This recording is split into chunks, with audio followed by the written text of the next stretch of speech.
Welcome, Midlothian. I'm Tim, and I'm here with one of your city council candidates for 2024, Ross Weaver. He's running for place 5 against Ed Gardner. And Ross, thanks for joining us. Thanks How for are having you me, doing Tim. today? I'm doing well. Thank you for asking. How about yourself? I'm not bad. Bad. Why don't you start out? Just tell us a little bit about yourself and your history, and maybe why you decided to run for city council. Absolutely. As Tim said, my name is Ross Weaver. I'm a third-generation lifelong resident of Midlothian, Texas. I am running for Midlothian in City Council Place 5. It has been one of my passions to serve our community and one of my goals throughout my entire adult life to eventually serve in the capacity on the city council. I have prior experience on our Planning and Zoning Commission for almost a decade. I have participated in multiple comprehensive plan steering committees. I have been on various other boards and advisory capacities through our community.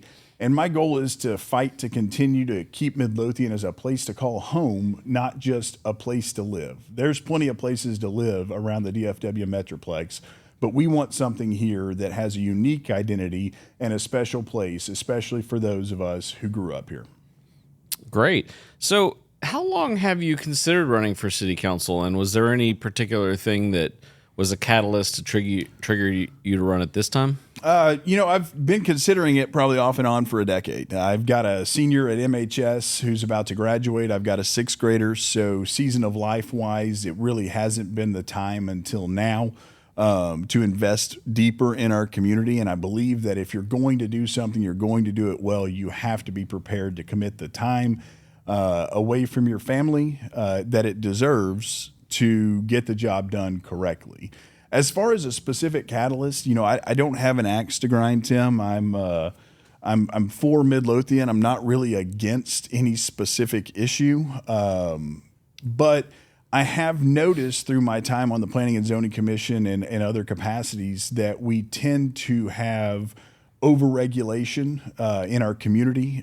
We sometimes throw common sense to the side and replace it with technicality that makes our city government less user-friendly for the residents.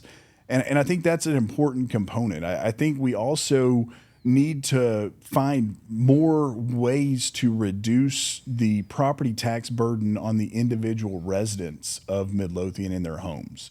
Part of that has been done already. The city council has approved 10% homestead tax exemption. I think we've got another 10% that we can do under state law, and that needs to be done. Then we have to look at how do we get revenue for the community from our corporate citizens, from our sales tax dollars. How do we encourage that kind of growth? And I think proper long-range planning and adhering to that and making decisions for what's right in the future, not just what feels right today, is the main driving factor behind me running for city council in this election. Wow. All right. So if you are elected, do you have some sort of like short-term playlist that you want to see done? And then what about the next 3 years of your term? Do you have something a little farther out that you'd like to see?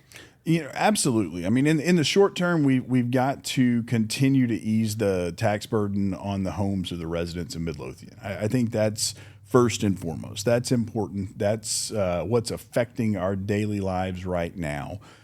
Short term wise, it's a lot to do in the short term in a city. Nothing tends to move quickly. So I think in the short term, what I like to see is how do we expedite some of these decisions? How do we expedite, the regulation approvals and various other things that are impacting the citizens of Midlothian? Over the next 3 years, I want to see us go through our code of ordinances, our other regulations and legislation, and streamline them based upon what makes sense, what's common sense. We need to get a lot of the technical jargon out of there because it really just gets in the way in a lot of places. But 3 years is a pretty short time to change the course of a city. It needs to be measured in decades. So what we do over the next 3 years begins to move us on the right trajectory. But then it's ensuring that we do it in a way that those who come behind us, if we're not reelected, still have a clear blueprint, still have a clear lighthouse in which to chart the course of this community for the benefit of the residents. Great. Well, now I know you don't have any specific axe to grind, but has there been a time during the previous council decisions that maybe you would have done something different? That's a great question. It's hard to find alignment in any governmental committee or board or council on every issue. So yeah, of course there are going to be some issues in the past where I think that I would have done it a little differently. But I think it's really important that we govern looking out the windshield and not in the rearview mirror. Those decisions have been made.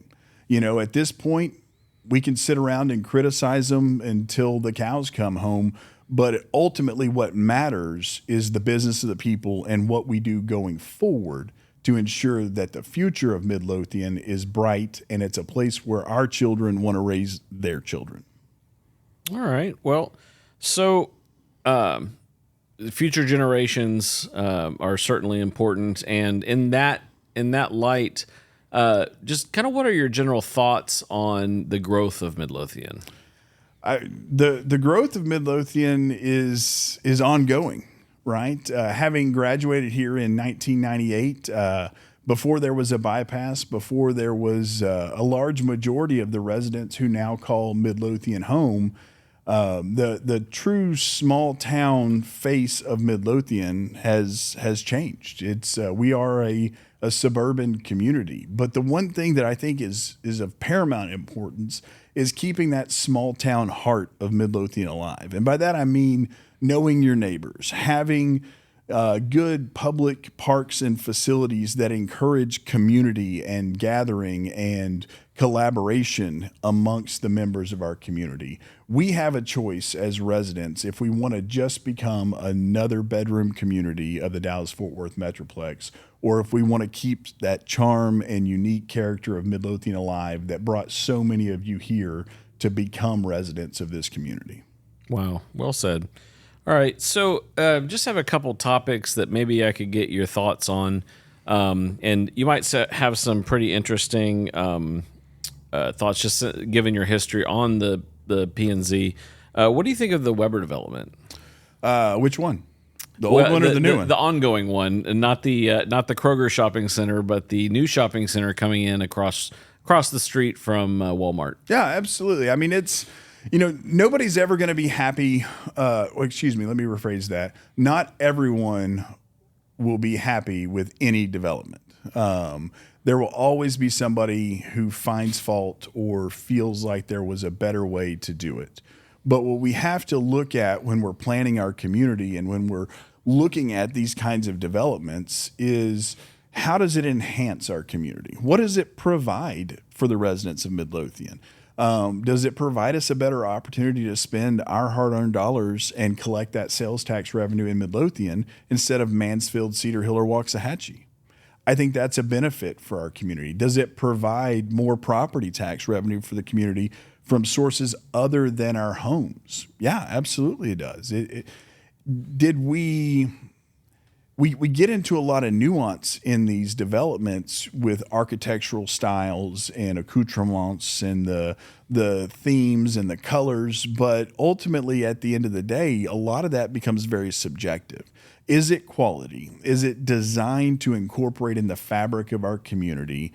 Is it sustainable? Will it look better in 10 years than it does on day one? And a lot of that has to do with quality and thoughtful landscaping, which is something that we are passionate about when we're reviewing those kind of projects. But overall, I think it will be a benefit for our community. That tract has been zoned for commercial purposes for virtually all of my adult life. So, at some point it was going to be developed commercially.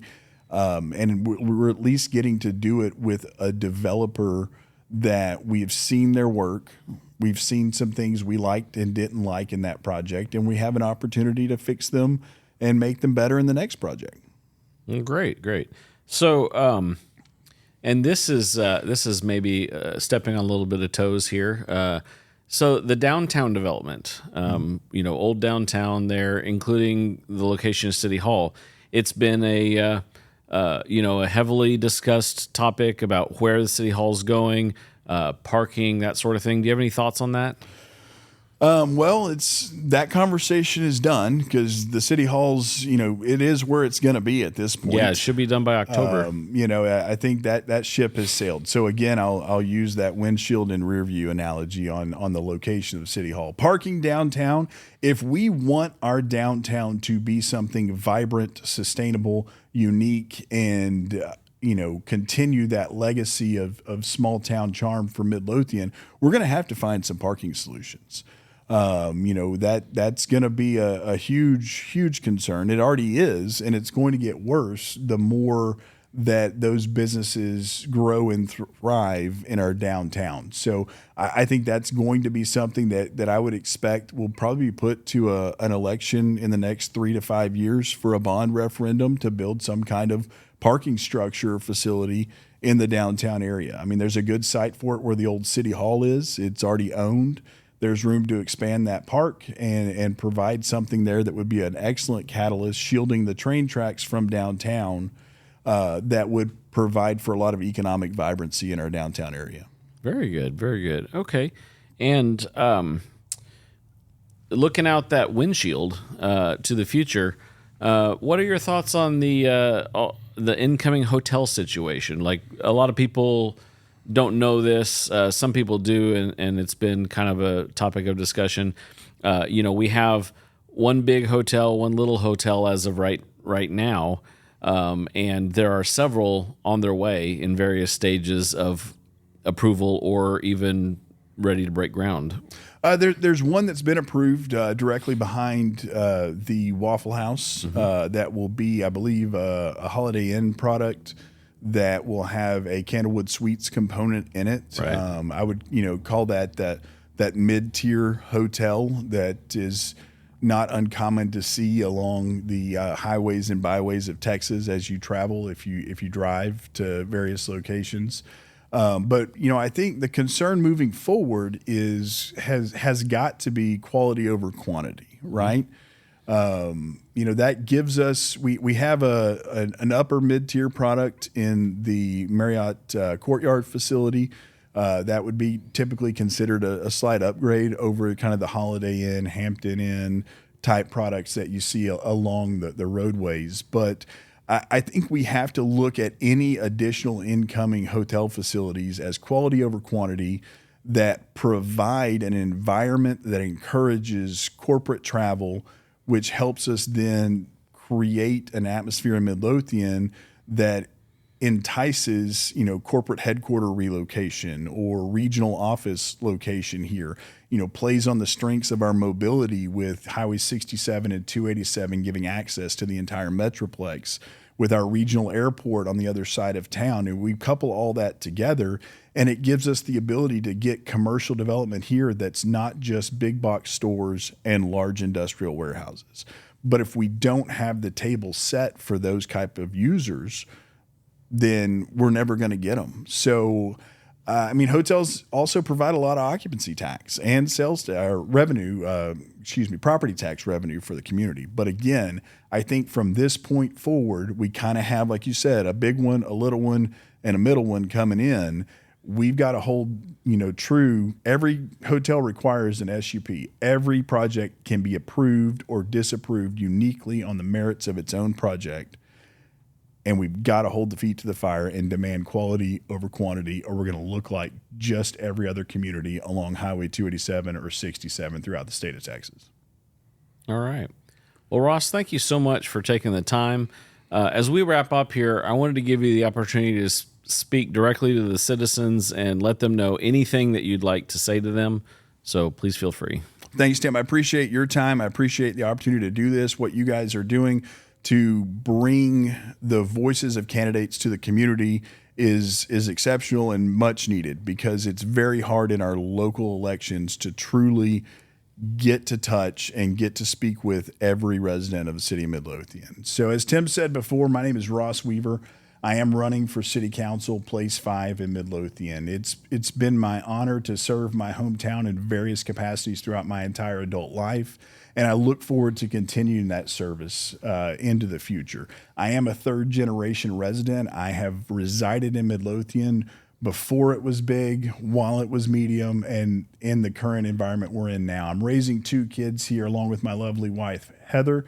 And I look forward to providing the opportunity for my 2 boys to raise their children in this community in the future, not because they feel they have to, but because it's such a great place that why would they choose anywhere else? We have to start with fiscal responsibility. That starts on the spending side. We need to make sure that every taxpayer dollar that is spent on something that impacts and moves the ball forward on our quality of life and our core services. We have to support our first responders, equip them, pay them, train them, recruit them to ensure we have the best police, fire, and EMS and support services in the entire area. That helps to create and maintain a vibrant community that's a place to call home, not just a place to live. Let's keep our city government focused on the important work that it should be focused on and outside of the areas that it shouldn't be, and water down some of this overregulation so that we can all get back to the business of Midlothian and to our lives, enjoying this as a great place to live, work, and play. Thanks, Tim. You got it. In Midlothian, Election Day is May 4th. Early voting starts April 22nd. I encourage you to take in all the resources available to you, educate yourself about the candidates, and cast an educated vote for the candidates of your choosing. Be a part of the building of Midlothian and the leadership.